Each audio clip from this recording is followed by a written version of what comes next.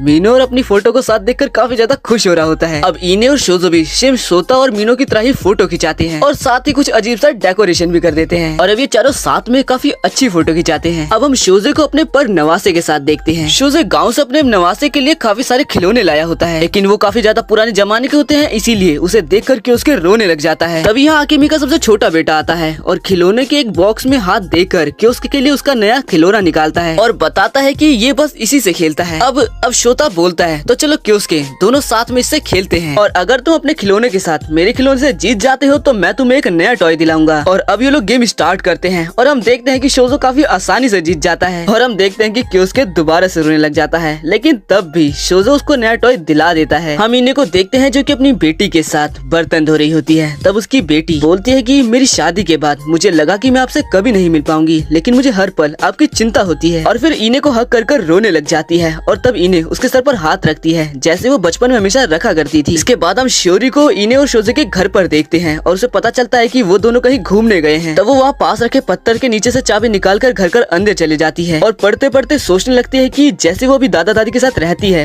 एक टाइम बाद वो ऐसे नहीं रह पाएगी। जब वो एक अडल्ट बन जाएगी, उसकी शादी हो जाएगी, वो कहीं जा नहीं पाएगी और तब तक उसके दादा दादी भी नहीं रहेंगे। और अब वो इन्हें और शोजे को याद करते हुए सोचती है आप जल्दी घर आ जाइए। और हम देखते हैं कि यहाँ इन्हें और शोजे को भी ये बात फील हो जाती है और उन्हें थोड़ा शौक लगता है। अब इन्हें और शोजे दोबारा से घूम रहे होते हैं, तभी इनके पास एक अजीब सा आदमी आता है और तब शोजो को शोता वाली बात याद आती है जहाँ शोता उन्हें बताता है कि आपके अपीयरेंस थोड़ी अलग है, तब काफी अजीब लोग आपके पास आएंगे, लेकिन तब आपको पत्थर दिल बनकर उन्हें मना करना है। और अब यहाँ प्रेजेंट टाइम में शोजो उस आदमी पर गुस्सा कर रहा होता है और चिल्ला रहा होता है। वो आदमी बताता है कि आपका चेहरा और आपकी हाइट काफी मस्त है, आप हमारी मैगजीन में काफी अच्छे लगोगे, लेकिन तब इन्हें उस पर गुस्सा करते हुए बोलती है कि मैं ग्रैंडपा को किसी को नहीं दिखाना चाहती। और इसके बाद हम इन्हें और शोजो को सीधा ट्रेन में देखते हैं जहाँ शोता उनसे पूछता है कि आखिर आपने उसे कैसे मना किया। शोजे बताता है कि वो खुद ही चला गया जब हमने उसे बताया कि हम अपने 18s में हैं। इन्हें बोलती है कि वो हम पर हंसा नहीं जब हमने उसे बताया कि हमने यंग कॉस्मेटिक का इस्तेमाल किया है। अब ये चारों घूमते घूमते काफी ज्यादा मजे कर रहे होते हैं और अब यही रहने के लिए ये लोग एक होटल ले लेते हैं। और अब रूम को देखकर और साथ ही ओपन एयर बात को देखकर चारों एकदम हैरान हो जाते हैं और शोजो सोचता है कि उसे एक बार इने के साथ इसमें नहाना तो जरूर चाहिए। तभी यह इने मीनो को भेजने के बाद बोलती है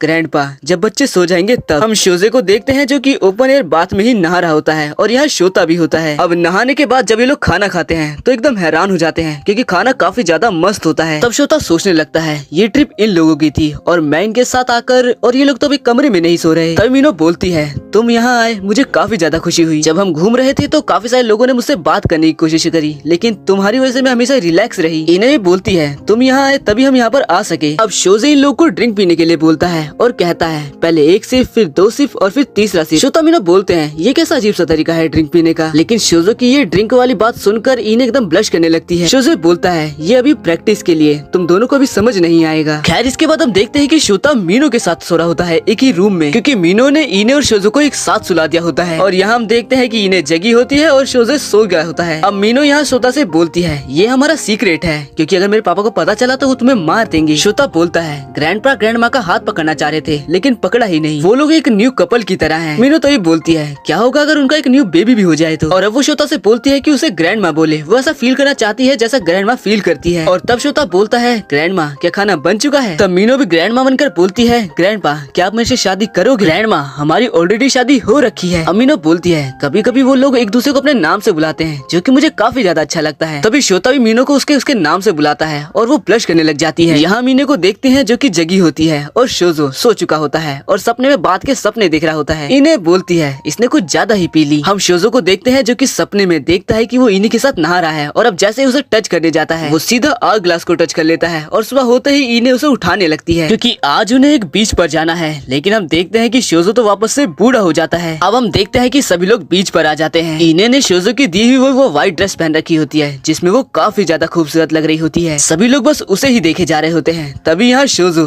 अपने कपड़े उतारता है और उसकी बॉडी देखकर सभी लोग एकदम हैरान हो जाते हैं। तब वो शोता से बोलता है आओ चलो स्विमिंग में रेस लगाते हैं, अगर तुम मुझ जैसे बूढ़े से भी हार गए तो मैं अपनी पोती तुम्हें नहीं देने वाला। अब मीने इने से पूछती है आखिर आप स्विमिंग क्यों नहीं कर रही? इन्हें बताती है कि वो डूब जाती है, यहाँ शेल्स कलेक्ट करना ही बेटर है। और तभी अब पानी में देखते हैं कि शोजे और शोता दोनों ही रेस लगा रहे होते हैं। शोजो की फुर्ती को देखकर सभी लोग एकदम हैरान हो जाते हैं और शोजो जीत जाता है और बोलता है तुम्हें अभी काफी ज्यादा मेहनत करने की जरूरत है। इसके बाद शोजे इन्हें के साथ बैठा होता है और बोलता है तुमने तो स्विमिंग सूट पहना ही नहीं, वो तो किसी काम का ही नहीं रहा। इन्हें बताते हैं कि उसे छाव में ही रिलैक्स करना ज्यादा पसंद है और वैसे भी उसकी ओल्ड बॉडी पर वो स्विंग सूट कितना अजीब लगेगा। और शोजे इसे इमेजिन करने लगता है और फिर हंस पड़ता है। इन्हें बोलती है मैं तो हमेशा बीमार रहा करती थी तो आज मुझे अपने ग्रैंड सन्स के साथ यहाँ आकर काफी ज्यादा अच्छा लग रहा है। और हम इन्हें को देखते हैं जो कि सैंड साफ करने के लिए शावर ले रही होती है और बोलती है मैं अपनी बॉडी को ऐसे शो ऑफ नहीं कर सकती। अब यहाँ थोड़ी देर बाद शोजे इन्हें से बोलता है तो तुम मुझे अपना स्विम सूट नहीं दिखाने वाली ना? इन्हें बोलती है तुमने मुझे बिना कपड़ों को भी काफी बार देख रखा है। शोजे बोलता है लेकिन वो तो अलग चीज है। अब हम मीनो को देखते हैं जो कि अपने फोन में कुछ देख रही होती है। तभी यहाँ शोता आ जाता है और उससे पूछता है क्या कुछ हुआ है? पर तभी इन्हें शोता को अपनी मदद करने के लिए बुला लेती है। और अब हम देखते हैं कि मीनो असल में पढ़ रही थी कि 3 सिप ड्रिंक का मतलब होता क्या है। असल में 3 सिप ड्रिंक का मतलब एक ट्रेडिशनल वेडिंग से है। इसमें न्यू कपल एक ही कप से 3 सिप लेते हैं बारी बारी। अब मीनो और शोता साथ में टेनिस बॉल खेल रहे होते हैं लेकिन वो 20 बार से ज्यादा हिट ही नहीं कर पाते। और अब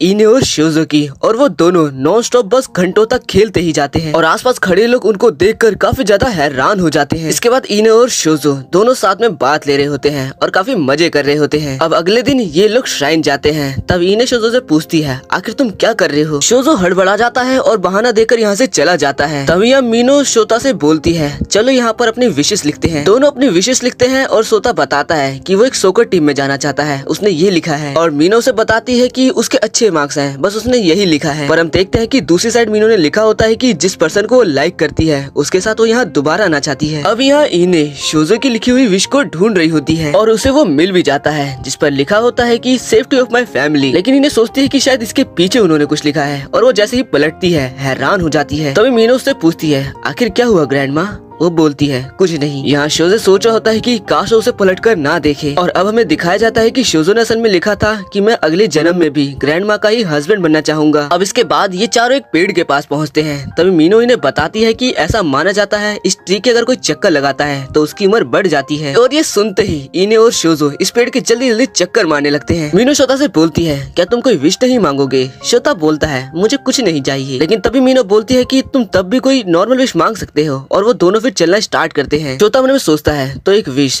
तो मैं चाहता हूँ कि अगली बार जब हम दोनों यहाँ आए तब मैं एक एज अ फ्रेंड की जगह तुम्हारा कोई स्पेशल पर्सन बन के आऊँ। और तभी उन दोनों का हाथ एक दूसरे से टच होता है और यहाँ पीछे से इने और शोजो विश कर रहे होते हैं कि ये दोनों हाथ पकड़ेंगे। लेकिन शोता शर्मा जाता है। अब मीनो याद करती है कि सोते शोता ने उससे क्या कहा था। शोता ने बोला था कि चाहे वो एक बड़ा सोकर प्लेयर क्यों ना बन जाए लेकिन तब भी वो अपने गाँव जरूर लौटेगा, क्योंकि चाहे वो कहीं भी चले जाए वो उस जगह को कभी नहीं भूलेगा जिसने उसे सब कुछ बनाया है। वो उस माटी का कर्ज जरूर चुकाएगा। और अब यहाँ मीनो अपनी सोच में होती है कि आखिर शोता अपने फ्यूचर के बारे में इतना कैसे सोचता है। और अब मीनो भी अपने फ्यूचर को लेकर सोचने लग जाती है और वो बोलती है मैंने तो कुछ सोचा ही नहीं, लेकिन ग्रैंडपा और ग्रैंडमा को देखकर लगता है कि मैं भी शायद फार्मिंग ही करूंगी। और अब वो शोता के सोते सोते उसके सर पर कुछ कर चली जाती है। अब अगली सुबह ये लोग घर जाने के लिए पहले एक श्राइन के पास पहुंच जाते हैं और शोता को कुछ अजीब सा फील हो रहा होता है। अब हमें एक फ्लैश में दिखाया जाता है जहाँ शोजो के फादर ने काफी सारा कर्जा छोड़ दिया होता है और वो मर चुके होते हैं और अब शोजो को ये सारा कर्ज चुकाना होगा। अब वो इन्हीं से पूछता है क्या हम हनीमून को कैंसिल कर सकते हैं। इन्हें बोलती है इसमें तुम्हारी कोई गलती नहीं है। तब शोजे इन्हीं से प्रॉमिस करता है कि जिंदगी में मैं तुम्हें एक बार हनीमून पर जरूर लेकर जाऊंगा, मैं खूब सारा पैसा कमाऊंगा और तुम्हारी इलनेस को ठीक करूंगा और फिर हम दोनों हनीमून पर जाएंगे। और प्रेजेंट टाइम में ये लोग ट्रेन में बैठे होते हैं और इन्हें ये सब कुछ सोच रही होती है और अब मन में बोलती है तुम्हारा प्रॉमिस वो तो काफी समय हो गया, जब तक हमारे बच्चे बड़े नहीं हुए हम पैसे इकट्ठे कर ही नहीं पाए, लेकिन तुमने अपना प्रॉमिस पूरा किया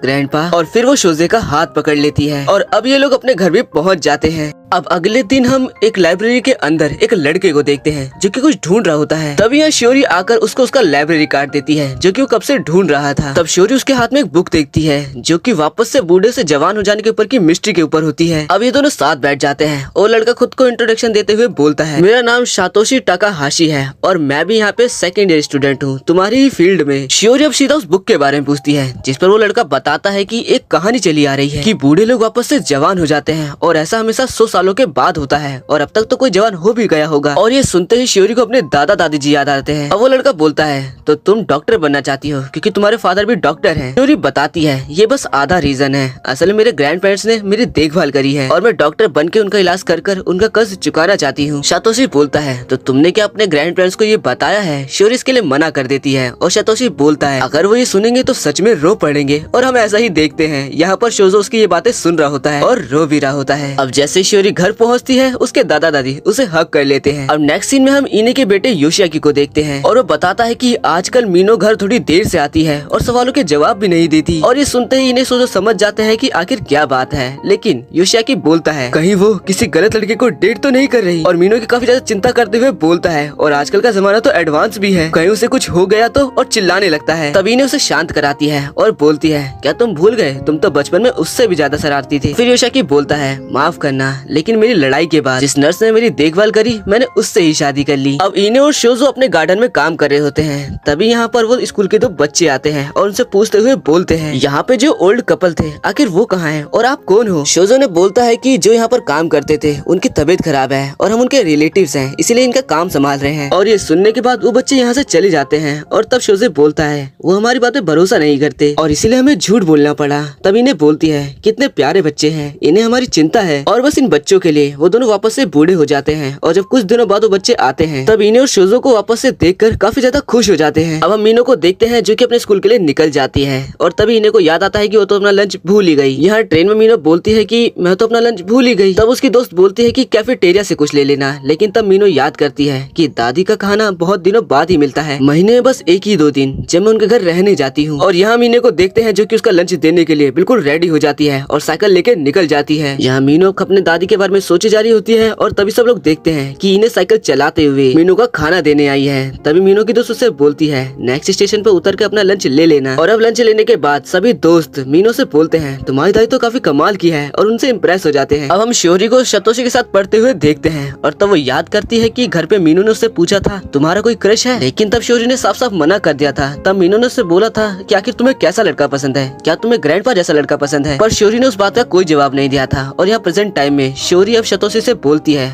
आखिर तुम इस पर्टिकुलर टॉपिक पे ही रिसर्च क्यों कर रहे हो। तब सातोशी बोलता है कि शायद मैं तुम्हें बता सकता हूँ। जिसके बाद सातोशी अपने फोन में अपने ग्रैंड पेरेंट्स की फोटो दिखाते हुए बोलता है मेरे ग्रैंड पेरेंट्स वो वापस से जवान हो गए और हमें पता चलता है कि उनके गार्डन में भी वही गोल्डन एप्पल आया होता है जिसे खाकर वो लोग वापस से जवान हो जाते हैं। सातोशी श्योरी को उनसे मिलाता है और बोलता है तुम तो इन्हें देखकर बिल्कुल भी हैरान ही नहीं हुई। श्योरी बोलती है मैं हूँ हैरान। श्योरी की इनकी बातों से पता चलता है कि सातोशी के पेरेंट्स का डिवोर्स हो चुका है और इसीलिए वो अपने ग्रैंड पेरेंट्स के साथ रहता है। और अब श्योरी मन में सोचती है तो इसका भी बिल्कुल सेम रीजन है मेरी ही तरह। और अब श्योरी उनसे बोलती है आप लोगों को मैं किसी से मिलाना चाहती हूँ। और अब श्योरी उन्हें अपने ग्रैंड पेरेंट्स से मिलाती है और लोग एक दूसरे को देख के हम हैरान हो जाते हैं। और अब थोड़ी देर बाद वो सभी लोग साथ में होते हैं और शोजे उसके साथ ड्रिंक कर रहा होता है। टाकाहाशी शोजो से बोलता है तुम्हारी वाइफ तो काफी ज्यादा क्यूट है, लेकिन तब शोजो बोलता है ऐसा क्यों बोल रहे हो, तुम्हारी वाइफ तो काफी सुंदर है। और इन लोगों को ऐसे दोस्त बनता देख कर श्योरी एकदम हैरान हैरान हो जाती है और अब बोलती है हम दोनों भी एक एज के बाद बूढ़े हो जाएंगे। और ये सुनकर शतोशी ब्लश करने लगता है और तब शियोरी को रियलाइज होता है कि उसने क्या बोल दिया। अब शतोशी की ग्रैंड माँ अपनी स्टोरी बताती है कि जहाँ वो काम करती थी वहाँ सभी शराबी थे और उन्हें परेशान किया करते थे, लेकिन तब एक आदमी ने उन्हें बचाया और फिर वो उनके साथ डेट करने लगी और वो शतोशी के ग्रैंड पा होते हैं। और अब शतोशी की दादी बोलती है कि मेरे हस्बैंड दुनिया में काफी ज्यादा स्ट्रॉन्ग है, उन्हें कोई नहीं हरा सकता। और ये सुनकर इन्हें को थोड़ी जलन होती है और वो बोलती है मेरे हस्बैंड तो बहुत ज्यादा स्ट्रॉन्ग है, उन्होंने मेरी जान बचाई थी एक बार। हाजी में चाहे कितने भी स्ट्रॉन्ग हो लेकिन मेरे हस्बैंड नंबर 1 है। और ये सुनकर शतोशी की दादी को भी अच्छा नहीं लगता और अब ये दोनों आपस में बहस करने लग जाती हैं। तकाशी की दादी बोलती है तो चलो एक कंपटीशन करते हैं कि किसका हस्बैंड ज्यादा स्ट्रॉन्ग है। और अब ये लोग कंपटीशन करने के लिए बाहर आ जाते हैं और बोलते हैं इस गेम में 3 राउंड होंगे। शोज़ो बोलता है ये बस एक गेम ही तो है, जीत हार से क्या फर्क पड़ता है। तभी इन्हें उसे आंखें दिखाती है और शोज़ो डर जाता है और तभी वो अपने दोस्त को कॉल कर यहाँ पे बुला लेता है। जैसे उसका दोस्त यहाँ पहुँचता है इन्हें बोलती है क्या तुम यहाँ पर रेफरी बन सकते हो, और वो इनका रेफरी बन जाता है और फर्स्ट राउंड स्टार्ट होता है जो कि टग ऑफ वॉर होता है। दोनों को जान लगाकर अपनी वाइफ तक पहुँचना होता है। तब हाजी में अपनी वाइफ के बिताए हुए हर पल को अपने साथ याद करने लगता है और वो और भी ज्यादा स्ट्रॉन्ग हो जाता है। यहाँ शोज़ो भी काफी टक्कर का मुकाबला कर रहा होता है। तभी इन्हें बोलती है अगर तुम जीत गए तो मैं तुम्हारी फेवरेट डिश तुम्हें बना कर खिलाऊंगी। और अब वो इन्हें तक पहुँच जाता है, लेकिन तभी इन्हें असल में गोले से बाहर आ गई थी और इस वजह से वो लोग डिस्क्वालीफाई हो जाते हैं और पहला राउंड हाजी में जीत जाता है। नेक्स्ट राउंड में इन लोग को अपनी आंखों पर पट्टी बांध कर ये पता लगाना है कि इनकी वाइफ में से किसने कौन सी डिश बनाई है। दोनों टेस्ट करते हैं और मन में सोचते हैं इनका टेस्ट तो लगभग सेम ही है। तभी शोज़ो सोचता है इन्होंने ये नहीं कहा कि हमें एक ही चुनना है, हम दोनों भी चुन सकते हैं। और शोज़ो बोलता है दोनों ही इन्हें ने बनाई है और ऐसे ये लोग ये राउंड जीत जाते हैं। अब ये दोनों अगले राउंड के लिए आपस में बहस कर रही होती है और तभी शोज़ो का दोस्त उनसे पूछता है कि आखिर तुम लोग कंपटीशन करा ही क्यों रही हो। और रीजन जानने के बाद वो दोनों पर गुस्सा करते हुए बोलता है तुम दोनों ही अपने हस्बैंड से प्यार करती हो और तुम्हारा मानना है कि जो जीतेगा वो ज्यादा बेटर होगा, है ना। लेकिन इससे क्या फर्क पड़ता है, मेरी भी वाइफ है और उसे कोई फर्क नहीं पड़ेगा कि अगर मैं वर्ल्ड का सबसे वर्स्ट पर्सन भी हूँ, जब तक वो मेरे साथ खुश है मैं भी उसके साथ खुश हूँ। तभी शोज़ो से पीछे से आकर रोकता है मात्सुनो बोलता है मुझे मत रोको, लेकिन शोज़ो बोलता है बात असल में ये है कि तुम्हारी वाइफ यहाँ आ चुकी है। और अपनी वाइफ को देखकर मात्सुनो ब्लश करने लग जाता है। और अब थोड़ी देर बाद ये सभी लोग मजे से खाना खा रहे होते हैं। अब हम इन्हें के घर पर शियोरी को देखते हैं और अपनी दादी से बोलती है क्या आप मुझे कुछ खाना बनाना सिखा सकती हो। इन्हें उसे कुछ डिशेस के नाम बताती है लेकिन शियोरी उनके लिए मना कर देती है। तब इन्हें कुछ और सिखाने लगती है उसे। अब इन्हें शियोरी से बोलती है आखिर तुम्हारा अचानक से ये करने का मन क्यों कर रहा है। शियोरी बताती है कि वीकेंड से वो लाइब्रेरी में रहती है तो उसने सोचा कि वो खुद के लिए ही लंच बना ले। इन्हें बोलती है लेकिन मुझे लगा तुम्हें फ्राइड पसंद नहीं है। शियोरी बोलती है ऐसी कोई बात नहीं है, मैं आपके खाने को पसंद करती हूँ, क्या आप मुझे वो भी सिखा सकती है। तब इन्हें इमेजिनेशन करने लगती है कि शियोरी जब बड़ी हो जाएगी तो कैसी लगेगी और सोचती है मैं इसे ऐसा नहीं देख सकती। अगले दिन हम देखते हैं कि शियोरी असल में ये लंच शातोशी के लिए बना कर लाई है। शातोशी के पूछने पर शियोरी शर्मा जाती है और बोलती है ये बस बच गया था। अब रात के समय हम देखते हैं कि इन्हें और शोज़ो एक हॉरर मूवी देख रहे होते हैं, लेकिन उस मूवी को देखकर इन्हें की काफी ज्यादा फट रही होती है और इसीलिए वो प्रे भी करने लगती है और अब टी पर कपड़ा डाल देती है। सोते वक्त भी इन्हें को काफी ज्यादा डर लग रहा होता है और इसीलिए वो शोज़ो के चिपक कर सो जाती है। सुबह यहाँ पर मीनो आ जाती है और वो इनसे पूछती है आखिर आप लोग क्या कर रहे हैं, जिस पर शोज़ो बताता है कि उसको तकाशी के दादा ने एप्पल के सीड्स दिए हैं, वो बस उन्हें ही लगा रहे हैं। ये सुनते ही मीनो को शोता वाली बात याद आती है जहाँ शोता ने कहा था कि आखिर तुम ग्रेजुएशन के बाद क्या करोगी। और अब मीनो शोज़ो से एप्पल के कुछ सीड्स मांगने लगती है और बोलती है कि नेक्स्ट वीक मेरा बर्थडे है तो मैं सोच रही हूँ कि एक पेड़ लगा दूं। शोज़ो मीनो को समझाता है और बोलता है तुम्हें पता है ना कि एक एप्पल ट्री इंसान की पूरी लाइफ तक रहता है, तुम उसका ध्यान रख पाओगी। मीनो बोलती है मैं रख लूंगी और ये बात मुझे पता है, एक एप्पल ट्री जो कि इंसान की लाइफ टाइम तक रहता हो ये कितना औसम है। मैं अपने फ्यूचर के बारे में सोचने लगी हूँ और मैं सोच रही हूँ कि मैं आप लोगों से फार्मिंग सीख लूं। और ये सुनकर इनो और शोज़ो काफी ज्यादा खुश हो जाते हैं और ये सब कुछ मीनो शोता की वजह से कर रही होती है क्योंकि शोता अपने ड्रीम को पूरा करने के लिए कुछ भी कर रहा है। नेक्स्ट सीन में हम देखते हैं कि मीनो ने शोता को बुलाया होता है अपने साथ उस एप्पल ट्री को लगाने के लिए। मीनो बोलती है ये ट्री हमारे बूढ़े होने तक यहाँ तक रहेगा, तब तक तो यहाँ के शायद सारे बच्चे चले भी गए होंगे। वैसे मेरे दादा दादी ने भी अपनी शादी के वक्त एक एप्पल ट्री लगाया था। शोता बोलता है मीनो मुझे फ्यूचर का तो नहीं पता, लेकिन क्या जब हम बड़े हो जाएंगे तो मैं यहाँ आ सकता हूँ, क्योंकि शायद तब तक तो तुम्हारी शादी भी हो गई होगी और तुम यहाँ से जा चुकी होगी। तभी मीनो बोलती है मैं तुम्हारा वेट करूंगी। ये सुनकर शोता ब्लश करने लगता है और अब ये दोनों यहाँ से चले जाते हैं, लेकिन पीछे से इनो और शोज़ो इनकी बातें सुनकर काफी ज्यादा खुश हो रहे होते हैं। हमें दोबारा से एक फ्लैशबैक दिखाया जाता है जहाँ इने शोज़ो से बोलती है क्या तुम काउंसिल में बात करोगे टेम्पल के दोबारा से फेस्टिवल को स्टार्ट करने के लिए। और प्रेजेंट टाइम में हम देखते हैं कि इनकी फेस्टिवल की बात मान ली गई होती है और यहाँ मीनो युकाटा पहन के तैयार हो जाती है और वो बोलती है ये काफी सुंदर है। मीनो इन्हें से पूछती है आखिर आप क्या पहन के जाने वाली हो। इन्हें बोलती है मैं बस सिंपल कपड़ों में जाऊंगी, पर ये मीनो को अच्छा नहीं लगता और वो अपनी मॉम को कॉल कर कर इन्हीं के लिए भी क्यूकाटा मंगा लेती है। शोजो इन्हीं को ऐसा देखकर बिल्कुल पागल सा हो जाता है। नेक्स्ट सीन में हम देखते हैं कि शोजो अपने दोस्तों के साथ बैठकर दारू पी रहा होता है और वही दूसरी तरफ इन्हें अकेली होती है और वो सोचे होते है कि आज शोजो लेट आएगा क्योंकि वो अपने दोस्तों के साथ होगा, पर तभी यहाँ पर शोजे आ जाता है और जिसे देखकर इन्हें काफी ज्यादा खुश हो जाती है। अब ये लोग फेस्टिवल में घूम ही रहे होते हैं कि तभी इन्हें बाकी के कपल्स को देखती है। तब शोजे बोलता है क्या तुम्हें भी वो कैंडी चाहिए? इन्हें मना करते हुए कहती है नहीं, मैंने अभी कॉटन कैंडी खाई है। तब शोजे याद करता है कि कैसे इन्हीं ने उसके साथ गरीबी में अपनी जिंदगी गुजारी है और वो बोलता है हमने अभी कुछ सॉल्टी खाया है तो चलो कैंडी खाते हैं। इन्हें पहले मना करती है लेकिन आखिर में मान जाती है। इसके बाद ये लोग एक टॉय शॉप पर होते हैं और इन्हें को एक टॉय पसंद आ जाता है, लेकिन दुकानदार ने उस टॉय पे सेटअप कर रखा होता है। वेट के हिसाब से वो टॉय इस गन से नहीं हिलने वाला, पर तभी इन्हें और शोजो एक साथ उस पर शूट करते हैं और लगातार 2 बार शूट करने पर वो नीचे गिर जाता है। दुकानदार का मुंह चोखा हो जाता है और इन्हें उस टेडी बियर को लेकर चल देती है। अब हमें इन्हें बताती है हम दोनों में से पहले कोई मर जाएगा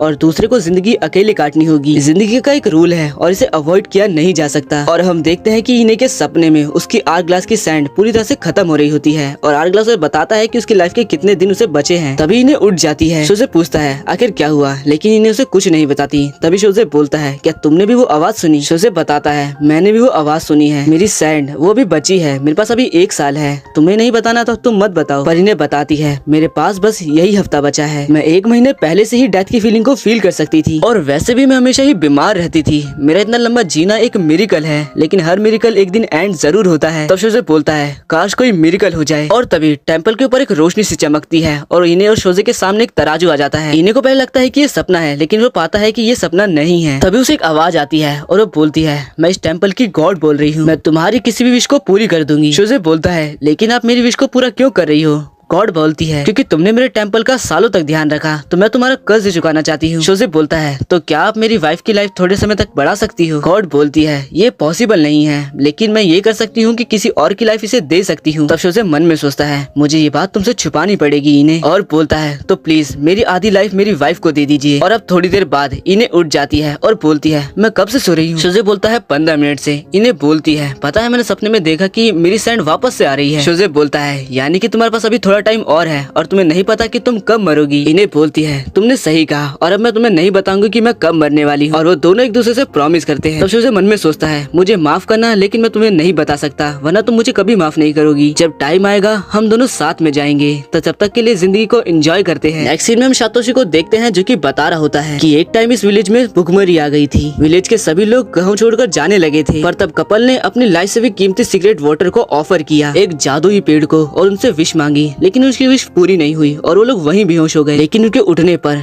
ट्री के ऊपर काफी सारे गोल्डन एप्पल थे और उसको खाने से सब कुछ ठीक हो गया और माना जाता है कि उसकी प्रे की पावर अभी भी यहाँ की जमीन में है। और इसी तरह से बस बोलता ही जाता है। ये सुनकर शाओरी का दिमाग खराब हो जाता है और यहाँ से जाने लग जाती है। शाओरी सोचती है कि मुझे दादा दादी की तरह बनना है और ये बस यहाँ पर मुझे सुनाया जा रहा है। पीछे से सतोशी उसके लिए स्वीट्स ले आता है और वो दोनों खाने लगते हैं। अब अभी 1 हफ्ते बाद का सीन दिखाया जाता है जहाँ इन्हें देखते हैं कि वो अभी भी जिंदा है और फिर शोजे के गले लगकर रोने लगती है और बोलती है मुझे लगा मैं मर जाऊंगी तो तुम्हारा क्या होगा मेरे बाद। शोजे उसे शांत कराता है और बोलता है अगर कल हमारी लाइफ का आखिरी दिन भी हुआ तो भी हम ऐसे ही जीते रहेंगे। अब अगली सुबह मीनो इनके घर पर आती है और इनको हैलोवीन के बारे में बताती है कि आपको भी इसमें ड्रेसअप होना होगा डरावने लुक में। शोजे बोलता है कि ये तो बच्चे करते हैं, लेकिन मीनो तब भी उसे ये करने के लिए बोलती है और बताती है कि श्योता भी आएगा। अब हम सीधा हैलोवीन का डे देखते हैं और जहाँ मीनो एक विच बनी होती है, श्योता एक मॉन्स्टर बना होता है और मीनो बोलती है मैं एक्साइटेड हूँ ग्रैंडपा और ग्रैंडमा की कॉस्ट्यूम देखने के लिए, मैं उन्हें अपने लेवल पे डिफरेंस दिखा दूंगी। और वो गेट खोल के दादा दादी को बाहर बुलाती है और उनके लुक को देखकर एकदम हैरान हो जाती है। उनका लुक इतना डरावना होता है कि मीनू तो वहीं बेहोश हो जाती है। नेक्स्ट सीन में हम कार के अंदर 2 आदमी को देखते हैं और दोनों ही एक मॉन्स्टर ट्रक के बारे में बात कर रहे होते हैं। वो नोटिस करते हैं कि उनके बगल से एक ट्रक जा रहा है, जिसके बाद उनमें से एक आदमी वहीं पर सिगरेट गिराकर आगे चला जाता है। पीछे से ट्रक में बैठा शोजो बोलता है तो तुमने मेरे फार्म में अपनी सिगरेट गिराई है, मैं तुम्हें नहीं छोड़ूंगा। यहाँ इनके घर पर शाओरी बोलती है आजकल दादाजी बहुत लेट आते हैं। इन्हें बताती है कि वो एप्पल फार्म की पेट्रोलिंग करते हैं। कुछ गंदे लोग एप्पल चुराने के पीछे लगे रहते हैं, इसलिए उन्हें वहाँ पर पेट्रोलिंग करनी पड़ती है और हाल फिलहाल बाइकर गैंग्स भी कम हो चुकी हैं। शोरी पूछती है आखिर ऐसा क्यों, लेकिन मीनो बोलती है मुझे भी नहीं पता। और यहाँ हम देखते हैं कि शोजो काफी गुस्से में उनके पीछे पड़ा होता है। तभी वो लोग नोटिस कर लेते हैं कि ट्रक बड़ी तेजी से आ रहा है और इसलिए वो ड्रिफ्ट मारने लगते हैं। पर तभी शोजो भी अपने ट्रक से ड्रिफ्ट मारता है। ट्रक की इतनी स्पीड देखकर वो एकदम हैरान हो जाते हैं और ट्रक के इंजन के बारे में सोचने लगते हैं। और तभी हमें एक फ्लैशबैक दिखाया जाता है जहाँ शोजो के दोस्त ने एक मिस्टीरियस इंजन उसके ट्रक में फिट किया था और उसे नहीं बताया था। और अब शोजो अपनी स्पीड बढ़ाकर उन लोगों से आगे निकल जाता है। अगली सुबह हमें न्यूज में वही दोनों बंदे दिखाए जाते हैं और वो दोनों बोलते हैं कि हमने एक गोश्त को देखा। अगले दिन एक आदमी बोलता है तो आज हम एयर गन्स चलाना सीखेंगे सेफ्टी के लिए, ताकि एनिमल्स इनकी आवाज सुनकर ही हमसे दूर रहें। पर हम देखते हैं कि कोई भी उसकी बात सुनी नहीं होता और सारी बुढ़ियां बस शोजो से ही गन चलाना सीख रही होती है और उसके अगल बगल घूमती हैं। नेक्स्ट सीन में बारिश हो रही होती है और मीनो और शोता भागते हुए टेंपल के अंदर चले जाते हैं। यहाँ शोता मीनो को अपनी वाटरप्रूफ जैकेट दे देता है। तभी अचानक से बिजली कड़कती है और मीनो शोता के गले लग जाती है। फिर ये दोनों दूर हट जाते हैं। अब मीनो शोजो को कॉल लगाने लगती है लेकिन नेटवर्क ही नहीं आते। पर तब शोता बगल में देख के एकदम हैरान हो जाता है और तब मीनो भी देखती है और यहाँ उन्हें अपने दादा दादी की आफ्टर इमेज दिख रही होती है। यहाँ मीनो शोजो भी घर पे बैठकर बारिश को देख रहे होते हैं। मीनो अपने दादा दादी को आवाज लगाती है लेकिन उन्हें कुछ सुनाई नहीं देता। तब शोता बोलता है शायद ही उनका फ्लैशबैक है। अब इन्हें शोजो से बोलती है मेरे रिलेटिव्स ने कहा कि अगर मैं तुमसे मिलूंगी तो वो लोग मुझे छोड़ देंगे। शोजो बोलता है मेरे फादर ने भी मुझे किसी से मिलाया है और शायद ही हमारा आज आखिरी दिन है मिलने का। तब इन्हें उसे धक्का दे देती है और बोलती है अगर हमारे पेरेंट्स को पता चल गया कि हम लोगों ने फिजिकल रिलेशन बनाया है तो फिर वो क्या ही कर लेंगे। शोजो बोलता है लेकिन ये टेंपल है। तब मीनो शोता की आंखें बंद कर देती है और अब बारिश रुकने के बाद मीनो और शोता घर पहुंच जाते हैं जहां इन्हें उन्हें टॉवल देती है और नहाने के लिए बोलती है। मीनो इन्हें से पूछती है क्या आप काफी बार टेंपल गई थी। इन्हें बताती है जब मैं तुम्हारे दादा से मिली तो मैं जाने लगी थी वहाँ। इस सुनने के बाद मीनो कुछ नहीं बोलती और ऊपर चली जाती है। इन्हें तभी शोजो से बोलती है मैंने तुम्हें वो बात को सीक्रेट रखने के लिए कहा था। शोजो बोलता है लेकिन मैंने तो कुछ बताया ही नहीं। यहाँ ऊपर शोता और इन्हें काफी ज्यादा ऑकवर्ड मोमेंट में होते हैं क्योंकि उन लोगों ने वो सीन देखा होता है। दोनों ही बस एक दूसरे को देख रहे होते हैं। तब मीनो फ्लैशबैक में अपनी दादी की एक बात याद करती है जहाँ इन्हें ने उससे बोला था मुझे तुम्हारी जनरेशन को देखकर काफी ज्यादा जेलसी फील होती है। तुम जितना चाहे सुंदर दिख सकती हो और किसी को भी डेट कर सकती हो। हमारे टाइम पे तो ऐसा कुछ भी नहीं था लेकिन फिर भी मैंने किसी की बात नहीं मानी और बस शोजो के साथ ही रही। पर अब तुम कुछ भी कर सकती हो। और अब प्रेजेंट टाइम में मीनो शोता से बोलती है शोता तुमने मेरे को शील्ड किया था जब बिजली कड़की थी। शोता बोलता है उसके लिए मुझे माफ कर दो, वो तो बस मैंने कर दिया। मीनो बोलती है तुम्हें माफी मांगने की कोई जरूरत नहीं है बल्कि मुझे अच्छा लगा था। और ऐसा बोलकर वो शोता के कंधे पर अपना सर रख देती है। तभी उसे बाहर से कुछ आवाजें आने लगती हैं और बाहर हम देखते हैं कि एओनी और शोजो ऊपर चढ़ रहे होते हैं। तभी मीनो उनसे बोलती है आखिर आप लोग क्या कर रहे हो। तब इन्हें बोलती है हम वो टीम में दिखाते हैं ना निंजा की तरह, बस वो कर रहे हैं। और मीनो गेट बंद कर अंदर आ जाती है। बाहर से शोता पीटता रहता है गेट कि मीनो गेट खोलो। मीनो शोता से बोलती है अभी अच्छा टाइम नहीं है बात करने का, हम एक सही टाइम पे बात करेंगे। अब हमें एक फ्लैशबैक दिखाया जाता है जहाँ इन्हें ट्रेन के अंदर बैठी होती है। तभी ड्राइवर बोलता है तो चलिए लास्ट स्टेशन आ चुका है, मैं आपका बैग उठा लेता हूँ। इन्हें बोलती है आपका शुक्रिया लेकिन इसकी कोई जरूरत नहीं है। तभी वो ड्राइवर बोलता है आप हमारी एक लौती पैसेंजर हो तो इतना तो मैं कर ही सकता हूँ। ये सुनकर इन्हें थोड़ा हैरान होती है और बोलती है पहले तो ये ट्रेन हमेशा ही पैसेंजरों से भरी रहती थी। ड्राइवर बताता है कि ट्रेन तो भरी रहती थी लेकिन सभी लोग आजकल कार से ट्रैवल करते हैं और इस बात से ड्राइवर थोड़ा उदास है कि अब कोई भी ट्रेन का इस्तेमाल नहीं करता। लेकिन अब प्रेजेंट मूवमेंट में काफी सारी बूढ़ी औरतें ट्रेन के अंदर चल रही होती हैं। और तभी वो ड्राइवर बोलता है आखिर आप लोगों को कहाँ जाना है। सभी बोलती है कि हमें मेन स्टेशन जाना है, इन्हें ने हमारी मीटिंग के लिए हमें वहाँ बुलाया है। और तभी यहाँ इन्हें भी आ जाती है और ड्राइवर से बोलती है ये टाउन अभी भी जिंदा है, हमें आपकी जरूरत है ड्राइवर। ये बात सुनकर ड्राइवर काफी ज्यादा खुश हो जाता है। नेक्स्ट सीन में हम देखते हैं कि इन्हें और शोजो ट्रक में बैठकर बर्फ बाहर जा रहे होते हैं। तभी वो लोग देखते हैं कि आगे काफी लंबा ट्रैफिक जाम है और जो ट्रैफिक में सबसे आगे बंदा होता है वो बर्फ के कारण कुछ देख ही नहीं पा रहा होता और इसलिए गाड़ी भी नहीं चला पाता।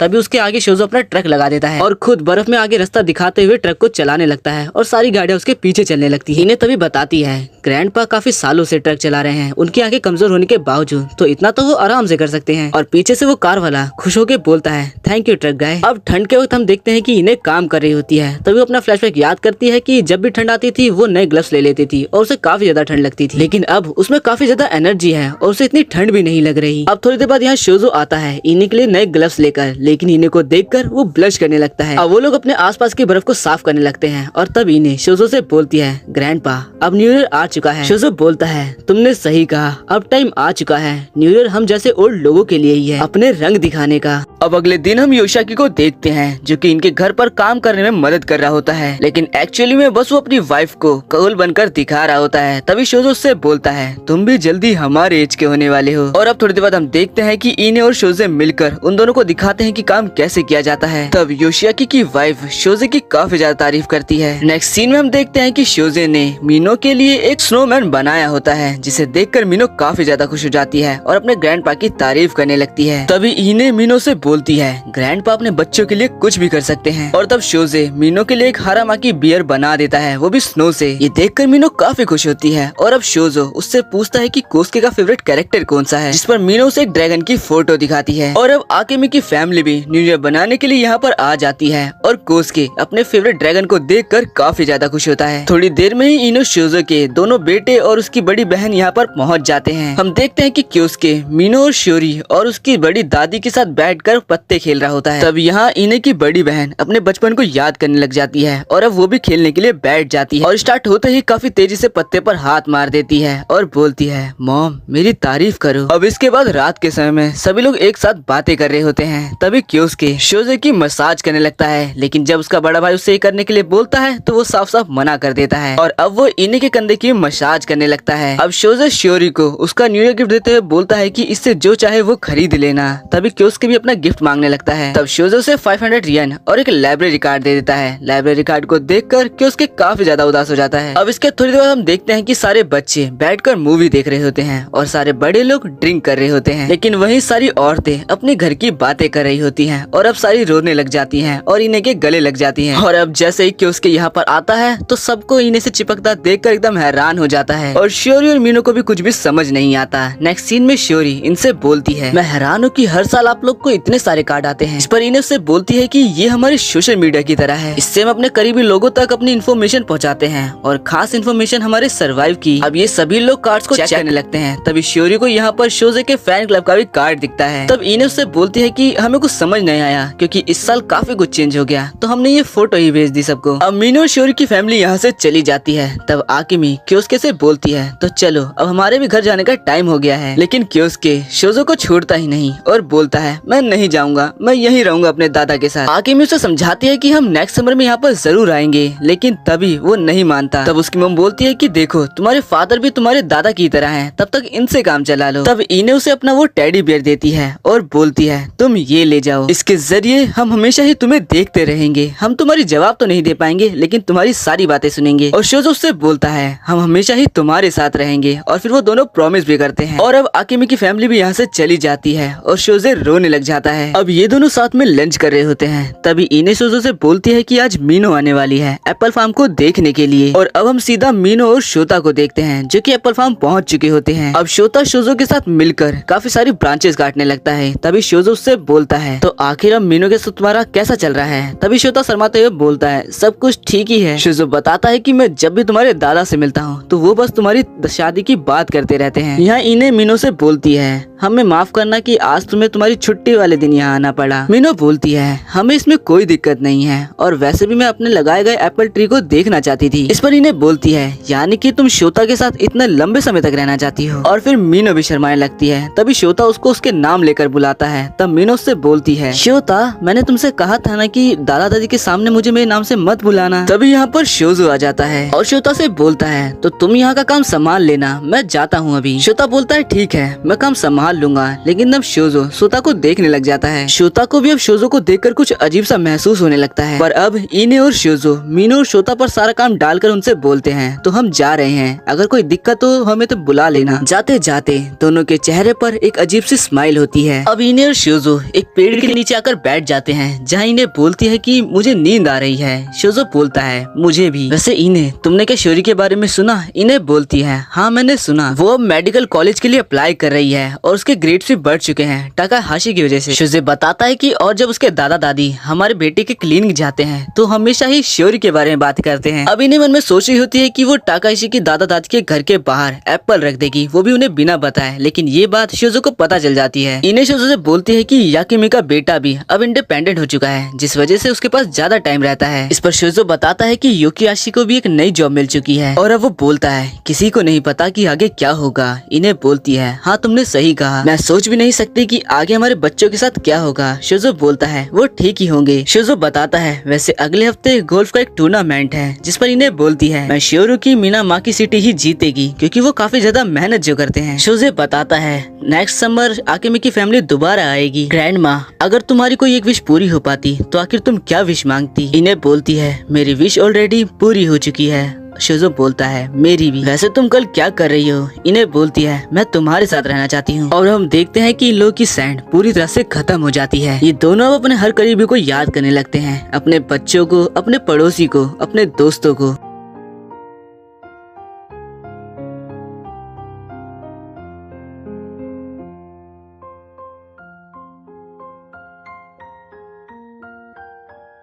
थोड़ी देर बाद मीनो यहाँ पर आती है इनके साथ लंच करने के लिए, लेकिन इनको देखकर बोलती है कि ऐसे अगर आप बाहर रहोगे तो आपको ठंड लग जाएगी। लेकिन असल में यहाँ पर इने और शोजो की डेथ हो चुकी होती है। समय बीतता जाता है और ऐसे ही 50 साल बीत जाते हैं। हम एक ओल्ड आदमी को देखते हैं जो कि दादी माँ चिल्लाते हुए भाग रहा होता है। तब ओल्ड लेडी से बोलती है आखिर क्या हुआ ग्रैंडपा? ग्रैंडपा बोलता है हमने जो बचपन में ट्री लगाया था उस पर एक गोल्डन एप्पल आया है। हम देखते हैं ये मीनो और श्योता ही होते हैं। और अब श्योता एप्पल को देखकर बोलता है तो क्या हमें इसे संभाल के रखना चाहिए? मीनो बोलती है हम इसको संभाल के आखिर क्या करेंगे? और अब दोनों ही एप्पल की तरफ देखते हुए एक साथ बोलते हैं तो चलो इसे खा लेते हैं। और गाइस इसी के साथ ये वाला एनीमे यहीं पर खत्म होता है। मुझे कमेंट करके जरूर बताना कि आपको इस एनीमे की स्टोरी कैसी लगी। और गाइस मैं ऐसे ही एक नए एनीमे पर एक बहुत कमाल की वीडियो लेकर आने वाला हूँ, तो जिसने भी मेरे चैनल को सब्सक्राइब नहीं किया है वो अभी कर लेना।